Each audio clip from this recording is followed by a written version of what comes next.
Eh, Baik rekan-rekan semua, ini ada pertanyaan mengenai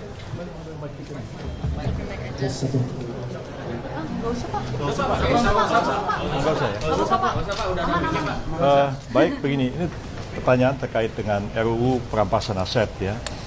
Seperti kita ketahui bahwa Pak Presiden Prabowo Subianto sudah menegaskan meminta kepada DPR untuk segera membahas rancangan undang-undang ini.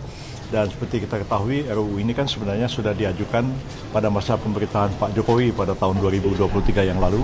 Dan dalam surat Presiden juga sudah menunjuk pada waktu itu Menteri Menko Polhukam, Pak Mahfud, dan Menteri Pak Yasona Lauli, Menkumham pada waktu itu, dan satu lagi Menteri, saya lupa ya, untuk mewakili Presiden membahas RUU ini. Hanya kan sampai sekarang RUU itu belum dibahas oleh DPR. Dan karena itu Pak Prabowo menegaskan juga kepada Ibu Puan Maharani supaya DPR segera mengambil langkah membahas RUU ini. Dalam perkembangan selanjutnya, Menteri Hukum sudah melakukan rapat di DPR dalam rangka perubahan prolegnas, dan ini sudah memasukkan RUU perampasan aset ini dalam prolegnas tahun 2025-2026 ya, nanti akan segera dibahas pada tahun ini juga. Mudah-mudahan pada tahun yang akan datang ini sudah bisa diselesaikan. Tetapi saya mendengar juga ada perkembangan baru bahwa DPR akan mengambil alih inisiatif ini, dan kami persilahkan DPR segera mau merevisi atau mau menambahi, itu diserahkan pada DPR. Tapi pada sisi pemerintah siap untuk membahas RUU ini kapan saja DPR menyerahkan RUU itu kepada Presiden. Jadi dari sisi pemerintah nggak usah ada keraguan, kami siap membahas RUU itu, dan tergantung Pak Presiden nanti siapa yang akan ditunjuk, menteri mana yang akan ditunjuk untuk mewakili Presiden dalam membahas RUU tentang perampasan aset ini. Kalau soal tim investigasi independen untuk korban yang meninggal itu akan dibentuk kan? Sampai hari ini kita menyerahkan kepada lembaga-lembaga yang sudah ada, ya. Artinya langkah-langkahnya itu kan sudah lebih konkret dilakukan.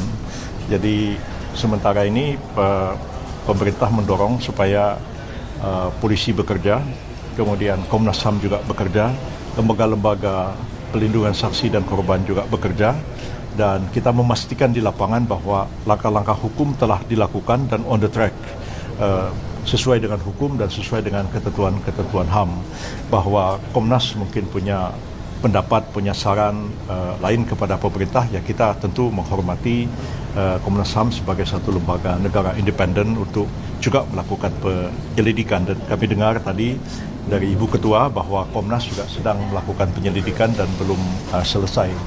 Jadi kalau pemerintah kiranya cukup melihat bahwa dengan perangkat-perangkat pemerintah dan lembaga-lembaga negara yang ada sekarang pun, kalau kasus ini bisa kita selesaikan, maka langkah itulah yang akan kita tempuh sementara ini. Terima kasih ya. Soal ini ada dua menteri lain lagi? ada dua menteri yang duduk sama mantan tersangka pembalakan. Aduh, nggak usah. Saya nggak mau jawab itu.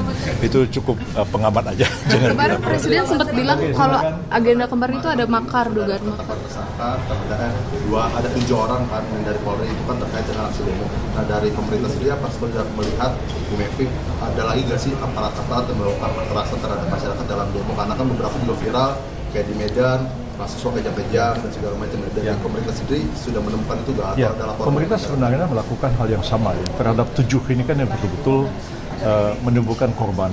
Dan kita tahu almarhum Afan itu meninggal dunia karena kesalahan yang dilakukan oleh aparat kepolisian, dan pemerintah kan sudah mengambil satu langkah mengadili mereka di pengadilan etik.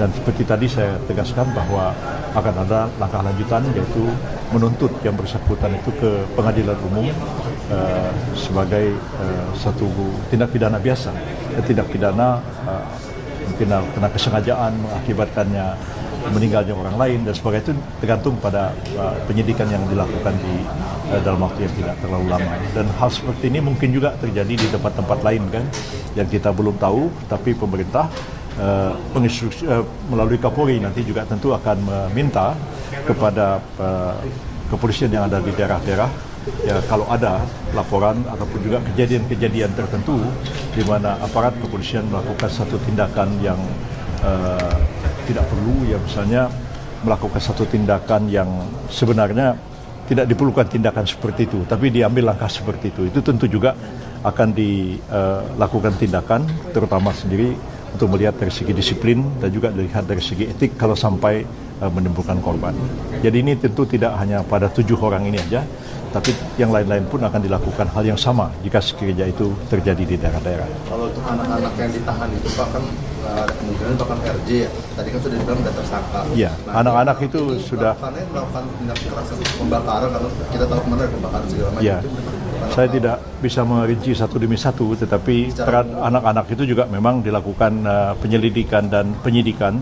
Tapi seperti yang sudah saya tegaskan tadi bahwa pemerintah mengedepankan terhadap anak-anak itu akan dilakukan upaya restoratif justice ya, terutama kepada anak-anak ini karena kita lebih mengedepankan aspek pendidikan dan pembinaan kepada mereka daripada aspek menjatuhkan hukuman. Hal yang sama juga kita lakukan terhadap mahasiswa, hanya kepada mereka yang betul-betul mempunyai niat yang jahat atau mempunyai mens rea untuk melakukan satu kejahatan, itu yang betul-betul akan kita tindak lanjuti sampai nanti dilimpahkan perkaranya ke pengadilan. Jadi terbuka kesempatan bagi pemerintah juga untuk melakukan musyawarah dengan keluarga, dengan korban, mengedepankan restoratif justice supaya betul-betul tercipta keadilan di negara kita ini. Semuanya kan ini ada koalisi masyarakat yang mendesak adanya tim pencari fakta untuk mengusut ada tidaknya. Sudah saya jawab tadi. Cukup.